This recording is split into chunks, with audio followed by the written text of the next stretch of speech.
ایک بہن کی عدت کے اندر دوسری بہن سے نکاح کرنے کا کیا حکم فقہا نے نقل کیا ہے؟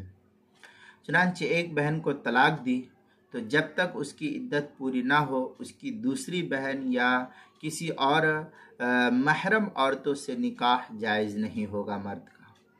ہدایہ میں ہے وَإِذَا طَلَّقَ امْرَأَ طَلَاقًا بَائِنًا أَوْ رَجْعِيًّا لَمْ يُجِزْ لَهُ أَن يَتَزَوَّجَ بِأُخْتِهَا حَتَّى تَنْقَضِي عِدَّتُهَا۔ یہ ہدایہ جلد نمبر 2 صفحہ نمبر 329 مکتبہ نعیمیہ دیوبند کا چھپا ہوا نسخہ۔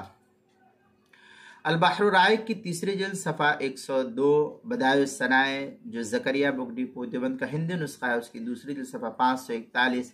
فتاوی تاتار خانیہ اس کی کتاب النکاح الفصل الثامن فی بیان ما یجوز من الانکحہ اس کے جلد نمبر 4 صفحہ نمبر 65 مسئلہ نمبر 5533 جو زکریا بک ڈپو دیوبند کا ہندی نسخہ ہے اس کے اندر۔ فتاوی ہندیہ اس کے پہلی جلد صفحہ 279 کتاب المسائل چوتھی جلد صفحہ 225 پر بھی اس کو نقل کیا گیا ہے۔